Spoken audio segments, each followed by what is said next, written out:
السلام عليكم ورحمة الله وبركاته، ازيكم يا حبايبي عاملين ايه؟ يا رب تكونوا بخير، اللهم صل وسلم وزد وبارك على سيدنا محمد. النهارده هنعمل مع بعض بسكويت البسكريم بطريقة سهلة جدا وبسيطة، كمان هيطلع معاكي ناعم زي البيضافور واحلى كمان. ان شاء الله الوصفة تعجبك، اهم حاجة ما تنسينيش في لايك وشير، ويلا بينا هنبدأ كده مع بعض. في البداية بتجيبي بولة، وكمان بتنزلي كده بكوباية الا ربع من الزبدة او السمنة، وكمان كوباية الا ربع من السكر البودر. بتبدأي كده بتخلطيهم كويس جدا مع بعض. هبدأ طبعا اخلط فيهم كويس جدا لغاية ما ياخد معايا اللون الكريمي.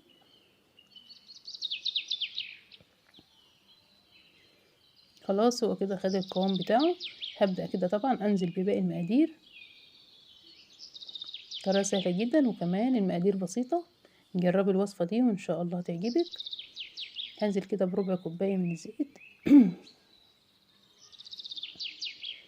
هبدأ كده اخلطهم كويس جدا مع بعض، وكمان هنزل عليهم كده ببيضة.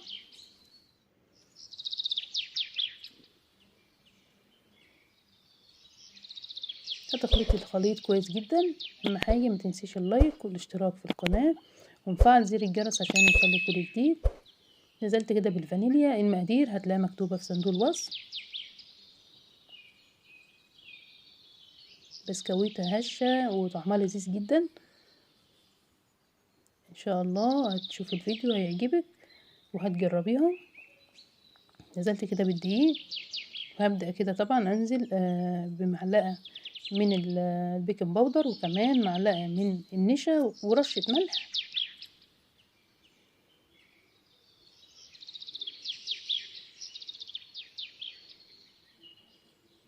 هبدأ كده طبعا انخلهم، ونزلت كمان بباقي الدقيق. هخلط كده الخليط كويس جدا مع بعض، وبعد كده طبعا هبدأ ألمه بإيديا كده.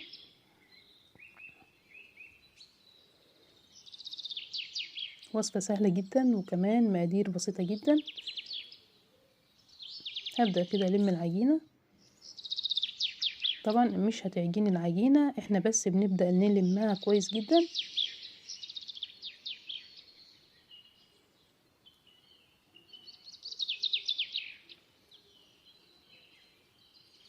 خلاص هي كده بدأت تاخد القوام المناسب. هبدأ كده أقسم العجينة لنصين. طبعا هبدأ كده هضيف على النص الأول. انا بس بعمل لها تيست كده، بشوف العجينه متناسقه ولا لا. هبدا كده اضيف على اول جزء معلقه من الدقيق، بلم بيها العجينه عشان طبعا قوامها يبقى كويس.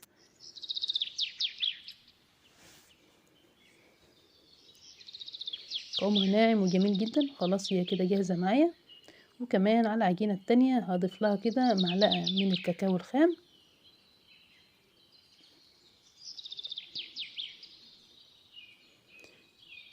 هبدا طبعا اشربها كده معلقه الكاكاو عشان تديني اللون الشوكولاته الجميل.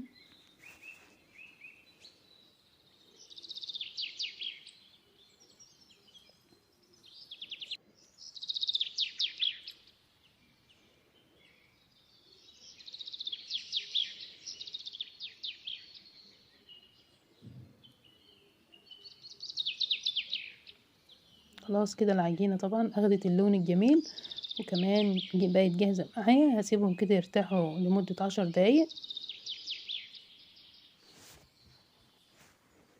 يرتاحوا طبعا معايا 10 دقايق، وهبدأ كده طبعا بتعملي كده كرات صغيرة. تبدأي كده بتلفيها كويس جدا على ايديكي عشان العجينة تبقى لما كده معاكي وما تفتحش منك، او ما يحصلش فيها يعني شقوق. كده بدأت طبعا عملت الكور. عايزة توزنيها براحتك، بس انا عاملاها زي البلية كده، بحجم البلية بالظبط. بتبدأي كده بتجيبي 6 كرات من الفانيليا و6 كرات من الشوكولاتة، وبتبدأي كده طبعا تعمليهم على شكل وردة الأول. يعني بتحطي واحدة من الشوكولاتة بين 2 من الفانيليا، وتبدأي كده بتجمعيهم، تضغطي ضغطة بسيطة.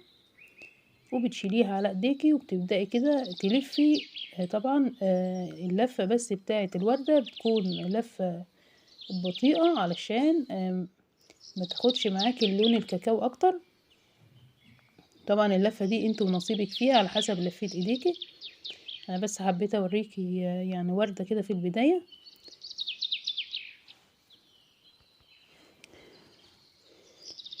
بتبدأي كده بتضغطي بالراحة خالص وبتبدأي كده بتلفيها لفتين على مهلك خالص وانت بتعملي الوردة. لو وصلت للفيديو لغاية هنا ما تنسيش اللايك والاشتراك في القناة ونفعل زر الجرس عشان يوصلك كل جديد.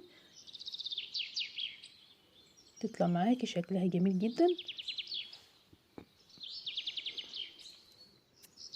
عايزة تعمليها أربعة فانيليا وأربعة شوكولاتة مفيش مشاكل، بس أنا هنا يعني أنا هنا عاملة العدد 6 بس. كده خلاص جاهزين معايا ودخلتهم الفرن على درجة حرارة 200. اخدوا معايا 15 دقيقة. طبعا الصاج دلوقتي بعد ما طلع من الفرن هبدأ بس بفكه كده من بعضه. يعني بهز بس البسكويتة بتبقى طبعا طرية شوية فبسيبها تبرد. وده طبعا شكله النهائي ما شاء الله. طعم لذيذ جدا. وكمان معاكي كده هتلاقيه نواعم. يعني الريحة شبه البودفور بالظبط واطعم كمان. ان شاء الله النتيجة هايلة في الاخر. ان شاء الله الفيديو يعجبك. وصفتي تكون عجبتك يا رب وان شاء الله تجربيها. اهم حاجة ما تنسيش تدعميني وفي رعاية الله.